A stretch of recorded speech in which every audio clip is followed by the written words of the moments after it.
miss bowling. I want to bowl. Let's go bowling. I want to bowl.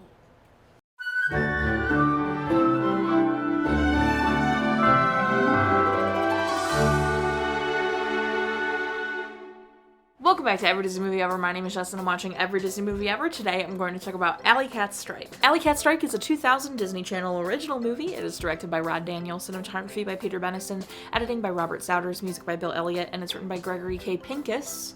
Rod Daniel, Peter Benison, and Robert Souders I covered in the video about Genius. The link will be in the description. Bill Elliott is best known for Dick Tracy, Killer, A Journal of Murders, Nixon, and Wedding Crashers. Gregory K. Pincus is best known for Godzilla the Series, Little Big League, Extreme Ghostbusters, and this. The film stars Kyle Schmid, Robert Ri'chard, Kaley Cuoco, Mimi Paley, Joey Wilcots, and Matt McCoy. Kyle Schmid plays Alex Thompson and is best known for Six, Copper, Being Human, and A History of Violence. Robert Ri'chard plays Todd and is best known for Coach Carter, House of Wax, One-on-One, and Cousin Skeeter. Kaley Cuoco plays Elisa, I already forgot how to pronounce it. My bad. I watched it like a week ago at this point. I'm so sorry. And she's best known for 8 Simple Rules, The Big Bang Theory, Virtuosity, and Wedding Ringer. Mimi Paley plays Delia and is best known for Entourage, Boomtown, Buffy the Vampire Slayer, and The X-Files. Joey Wilcots plays Ken and is best known for Trials of Life, Parenthood, Blacklisted, and Addams Family Values. Matt McCoy plays Mr. Thompson and is best known for Seinfeld, Silicon Valley, Tom Clancy's Jack Ryan, and The Hand That Rocks the Cradle. The film has a 51% on Rotten Tomatoes.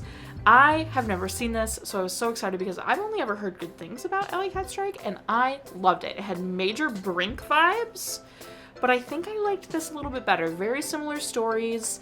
You know, it's kind of like a group of friends that are very into one thing, skating and bowling.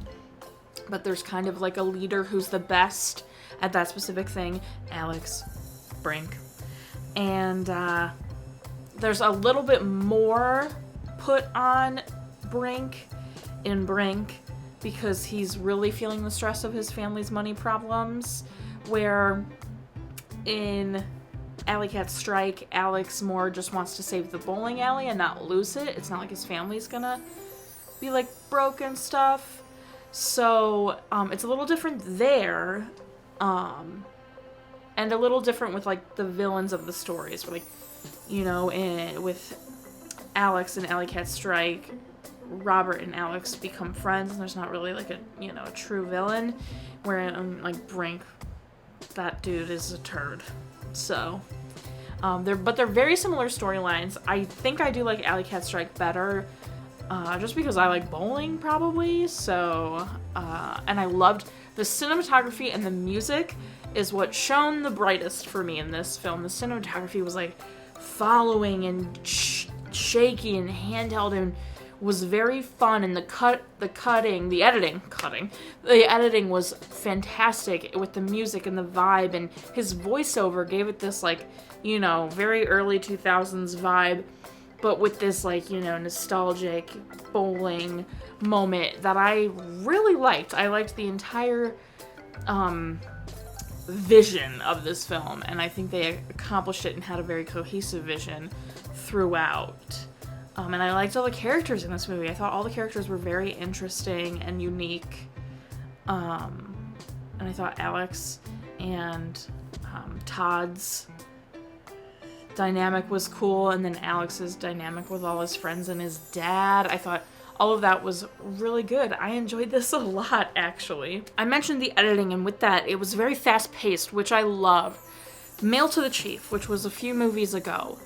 That was the movie where I said, like, it felt like it was made for kids and made very, like, what adults think adults act like, you know what I mean?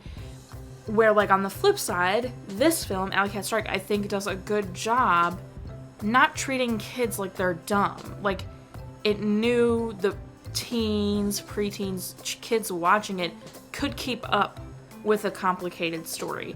And I like that. I think it's a disservice when they make something, kind of snidey and, like, making all the adults act stupid in kids' movies.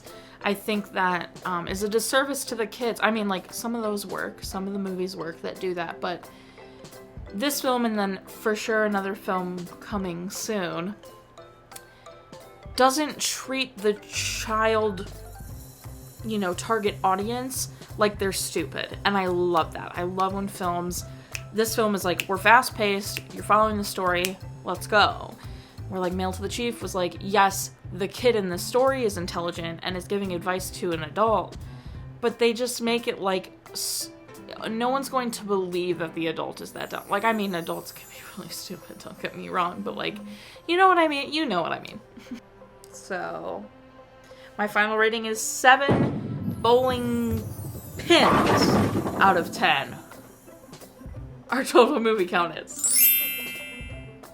Parent Death Toll and Craig count are still the same. If you want to keep up with the movie I'm watching when, follow me on Instagram or Twitter. You'll find out what movie I'm watching when.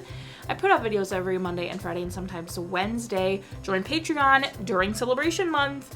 The tier on Patreon is getting a couple bonuses from the tier above it, so this is the month to be on Patreon. Buy merch. We have limited edition merch only available during Celebration Month. This will go away after the 31st of August. So if you don't want this design on a t-shirt, hoodie, tank top, long sleeve, get on it. Get on it. You want so many colors available, not just blue. There's yellows and reds and greens and grays and whites and purples and everything. So head on over there, buy merch. There's a link somewhere going on. Okay?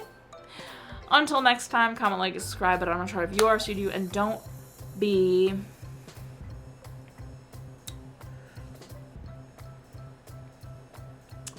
I don't know, actually. I feel like there wasn't someone who was, like, horribly horrible in this film. Everybody, like, kind of learned something and came around, so I'd say be open-minded to everything. I wanna go bowling, I wanna go bowling, I wanna go bowling, I wanna go bowling. And now I have to feed Kona